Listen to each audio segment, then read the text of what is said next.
क्यों करा जाता है पूर्णिमा का व्रत? पूर्णिमा का व्रत करने का कारण क्या है बताइए? आप इतने सालों से कर रही हो, कई माताएं कर रही होंगी पूर्णिमा का व्रत। एक समय फलाहार करती हैं, एक समय भोजन करती हैं। भोजन में खीर का होना जरूरी होता है पूर्णिमा के व्रत में, दूध की सामग्री होना जरूरी होती है पूर्णिमा के व्रत में। 12 महीने की पूर्णिमा करो मना नहीं है। और पूर्णिमा उठाने का भी समय होता है चैत्र के महीने की जो पूर्णिमा होती है, चैत्री पूर्णिमा पहली पूर्णिमा मानी जाती है, इसलिए चैत्री पूर्णिमा को सिद्ध पूर्णिमा कहते, कार्य सिद्धात्री पूर्णिमा कहते, सिद्ध करने में। मनोरथी पूर्णिमा कहते, मनोरथी पूर्णिमा। इसलिए पूर्णिमा का व्रत कहां से उठाया जाता है? चैत्र के महीने की पूर्णिमा से पूर्णिमा का व्रत उठाया जाता है कि मैं महीने की पूर्णिमा करूंगी तो वो चैत्र पूर्णिमा से उसको उठा लिया जाता है। पर उसका एक नियम रहता है, आप फलाहार करें अपनी जगह पर है, पर एक समय भोजन कर रहे हैं वो अपनी जगह पर। भोजन के साथ में मीठे के साथ थोड़ा दूध की सामग्री होना जरूरी होती है। और क्यों करते हैं पूर्णिमा का व्रत, किस लिए किया जाता है, क्यों करा जाता है, उसका व्याख्यान वर्णन शिव महापुराण के अंतर्गत स्कंद पुराण में लिखा गया। स्कंद पुराण में वर्णन किया है श्री वेदव्यास जी महाराज ने। कहा ये पूर्णिमा का व्रत इसलिए किया जाता है कि व्यक्ति का जब मन गलत भ्रम में जाने लगता है, मन जब गलत जगह पर जाने लगता है, तो ये मन को गलत जगह पर ले जाने वाला कौन होता है? तो कहा ये चंद्र होता है। व्यक्ति की राशि के अंतर्गत, व्यक्ति की पत्रिका के अंतर्गत, व्यक्ति की ग्रह दशा के अंतर्गत जब चंद्र बेकार चलता है तो व्यक्ति अच्छा करते करते भी बेकार करने लग जाता है। चंद्र डोल रहा है। कई माताएं कहती हैं गुरुजी हमारे बेटे को आशीर्वाद दीजिए, बहुत गलत संगत में जा रहा है। मतलब समझ जाना कि चंद्र गड़बड़ जा रहा है। बेटी अगर गलत मार्ग पर जा रही है, बेटी अगर गलत संगत में जा रही है, किसी अन्य व्यक्ति को आकर्षित हो, चंद्र गड़बड़ हो रहा है, उसका चंद्र कहीं जा रहा है। कोई पुरुष, कोई लड़का, कोई गलत मार्ग पर जा रहा है, चंद्र गड़बड़ हो रहा है। घर में जो क्लेश उत्पन्न होता है, घर में जो विवाद उत्पन्न होता है, उस विवाद को रोकने के लिए केवल चंद्र की ही, इसलिए तो पूर्णिमा घर की नारियां हमारे यहाँ हिंदू धर्म में यहां तक स्कंद पुराण में कह दिया कि प्रत्येक पूर्ण, आप लोग कभी आप लोगों ने सत्यनारायण जी की कथा करवाई है? जितने लोग आस्था चैनल पर कथा सुन रहे हैं, जितने लोग फेसबुक यूट्यूब पर कथा सुन रहे हैं, यूट्यूब पर कथा का श्रवण कर रहे हैं, उनने कभी सत्यनारायण की कथा करवाई होगी। तो उसमें लिखा है हर कार्तिक, हर पूर्णिमा को, हर संक्रांति को ब्राह्मण सत्यनारायण भगवान की कथा या राजा या वैश्य कथा को कराता था, या बढ़िया कथा कराता। सुनी कि नहीं सुनी ये बात? सत्यनारायण भगवान की कथा में लिखा है, स्कंद पुराण के अंतर्गत जो सत्यनारायण भगवान की कथा का स्मरण किया उसमें लिखा है प्रत्येक संक्रांति पूर्णिमा को सत्यनारायण की कथा करवाने लगा और ये योनि को प्राप्त हुआ, इस योनि से छूटा, इस योनि में गया। लिखा है, सब कुछ लिखा है। अब उत्ते से समझ जाओ कि पूर्णिमा को सत्यनारायण की कथा करने का बोला, तो पूर्णिमा को सत्यनारायण की कथा का क्यों बोला? वैसे तो रोज कराओ सत्यनारायण जी की कथा, प्रतिदिन कराओ, मना नहीं है। आप क्या कोई विशेष फंक्शन है आप सत्यनारायण जी की कथा करवा, पर पूर्णिमा संक्रांति को और संक्रांति को पूर्णिमा को सत्यनारायण की कथा का स्मरण क्यों करवाया गया? क्योंकि पूर्णिमा के दिन अगर ये भगवान का व्रत रख लेगी, पूर्णिमा के दिन अगर ये खीर का प्रसाद बना लेगी, थोड़ा सा दूध की कोई सामग्री बना लेगी और भगवान को भोग लगा देगी, भले सत्यनारायण भगवान के भाव से बनाए, भले सत्यनारायण जी के निमित्तार्थ बना, पर अगर इसने सत्यनारायण भगवान के निमित्त से बना, पर पूर्णिमा के दिन अगर ये व्रत रखेगी, उपवास रखेगी या कोई सामग्री बनाकर भगवान की पूजन कर लेगी, तो इसके घर में जो अशांति है वो शांति में बदल जाएगी। इसलिए कई घरों में आज भी सत्यनारायण भगवान की पूजन हर पूर्णिमा को करती है। माता किताब लेके बैठ जाती है, तुरंत उन्हें ऑफिस जाना, कहीं काम पे जाना, और तुरंत उसने जल्दी कलश रखा, कलश नहीं भी रखे तो भगवान की पूजन कर को रखे ब्राह्मण देवता को बुला लेगी, ब्राह्मण नहीं आएंगे तो खुद कर लेगी, पर करती जरूर है। इतना सा आटा सेक लेगी, पंजेरी बनाई, सीरा बनाई, मिठाई रख दो, कुछ भी करेगी पर सत्यनारायण की कथा कर लेगी। उसका मन लग गया उसमें, मतलब पूर्णिमा को करना है। उसको करने से क्या होता है? शांति रहती, शीतलता रहती। जिसके घर में हर महीने की पूर्णिमा को खीर बनती हो, ध्यान दीजिएगा, बहुत सुंदर संवाद चल रहा है, बहुत ध्यान देने वाली बात है। प्रत्येक महीने की पूर्णिमा को जिसके घर में दूध की सामग्री बनती हो, दूध की सामग्री तैयार होती हो, खीर प्रसाद तैयार होता हो, उसके घर में कभी क्लेश नहीं हो सकता। चाहे सास बहू एक दूसरे के सामने वो कहे ना, वो सांप और नेवले की लड़ाई क्यों ना, फिर भी शांति हो जाती है। पर प्रत्येक महीने की पूर्णिमा होना चाहिए। ये नहीं कि तुमने एक महीने की पूर्णिमा पे बना लिया और दूसरे महीने की पूर्णिमा को गायब कर दिया। फिर किसी ने कह दिया आज चूरमा तो बन रहा है, दाल बाटी तो बन रही है चूरमे के साथ में, लड्डू बन रहे हैं, तो काय को खीर बना रही हो? तो तुमने अब वो खीर प्रसाद। महापुराण की कथा कहती है, महाराज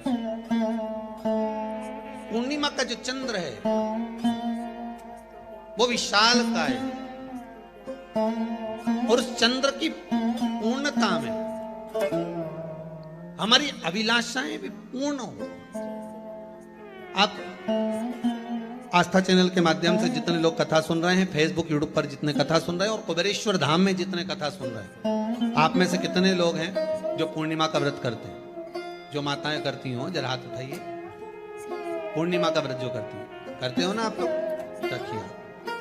अब पूर्णिमा के व्रत में आपने कई बार किताब पढ़ी होगी पूर्णिमा की, या आपने व्रत किया होगा, या पूर्णिमा का व्रत आप धारण करे होगे, तो उसमें पूजन कौन से भगवान की होती?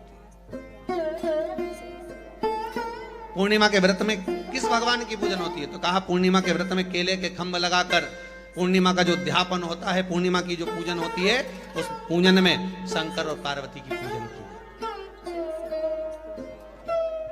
शिव और नारायण की पूजन करी जाती है, शंकर और पार्वती का स्मरण किया। किसकी पूजन होती है? शिव पार्वती।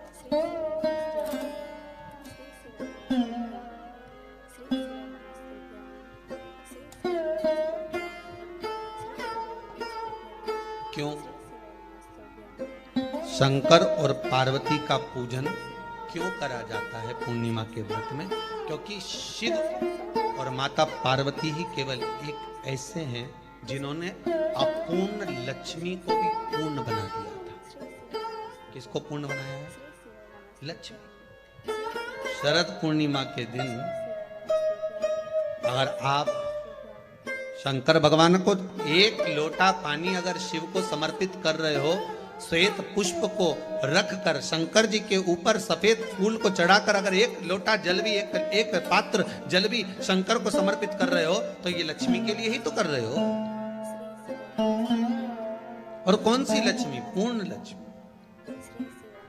पूर्ण लक्ष्मी। आपको पहले भी कथा में कहा, एक बार भगवान विष्णु के सामने लक्ष्मी मैया ने बहुत तेज स्वर में कह दिया था, नारायण, दुनिया के लोग आपका नाम जपते हैं, दुनिया के लोग नारायण नारायण कहते हैं, दुनिया के लोग आपका भजन करते हैं, पर सत्य मायने में कहूं ना तो मेरे बिना दुनिया के लोगों की नहीं चल सकती, मेरे बिना दुनिया नहीं चल सकती, संसार मेरे बिना नहीं चल सकता। भगवान विष्णु ने कहा ये तो गलत है लक्ष्मी आपका कहना।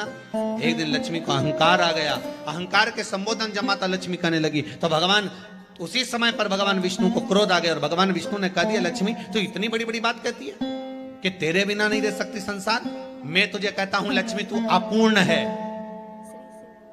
तू अपूर्ण है, तू पूर्ण कब हो गई?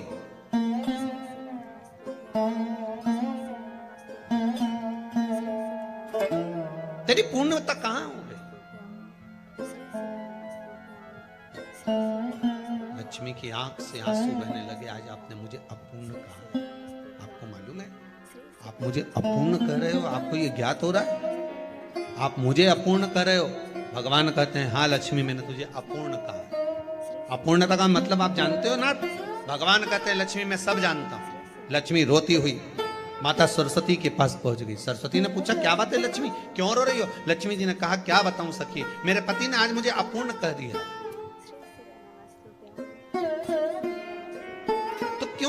तू अपूर्ण, अगर कह दिया पति ने तो कहा है ना, तो क्यों रोना?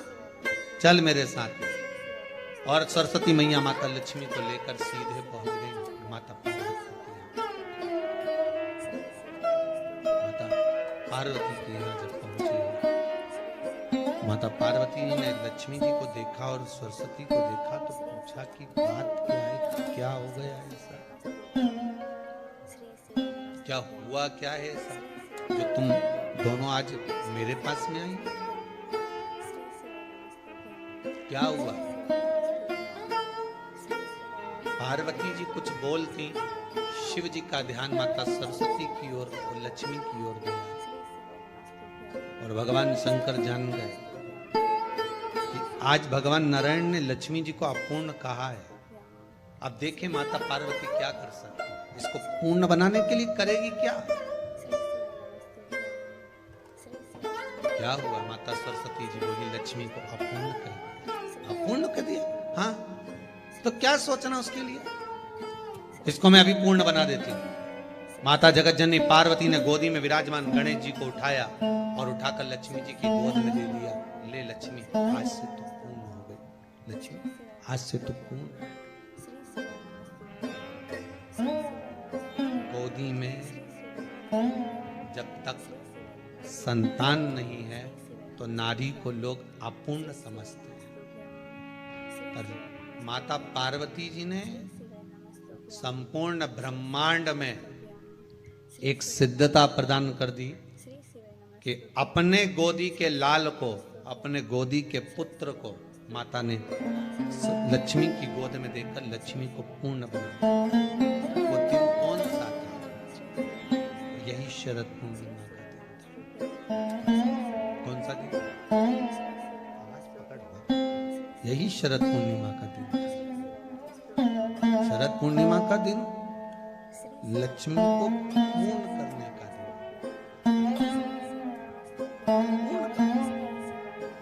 केवल अमृत ही नहीं बरसता, शरद पूर्णिमा के दिन लक्ष्मी भी बरसती। लक्ष्मी पूर्णिमा के कितने व्रत होते हैं? बोलते जाओ, जरा जल्दी जल्दी बोलो। पूर्णिमा के नारियों को, स्त्रियों को अखंड सौभाग्य के लिए, जो नारी वैधव्य नहीं होना चाहती है उस नारी को पूर्णिमा के कितने व्रत करना चाहिए? जिस नारी के यहाँ संतान नहीं हो, भगवान कृष्ण ने माता यशोदा को द्वापर में भी बताया है कि पूर्णिमा के 32 व्रत होते हैं। कितने व्रत होते हैं? 32।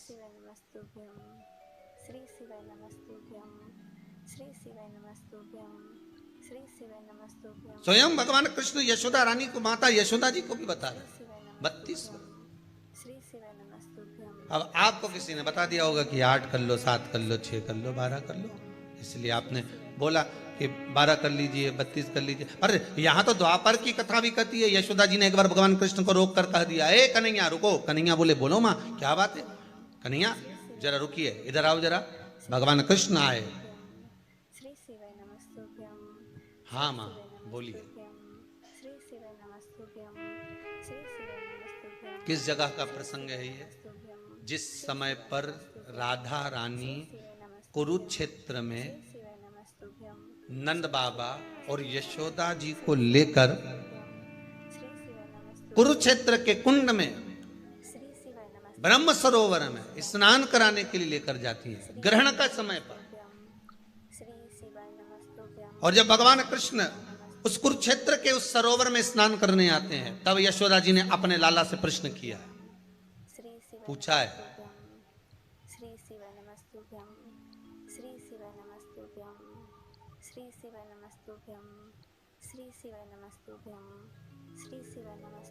कि नारी वैधव्य होकर ना मरे।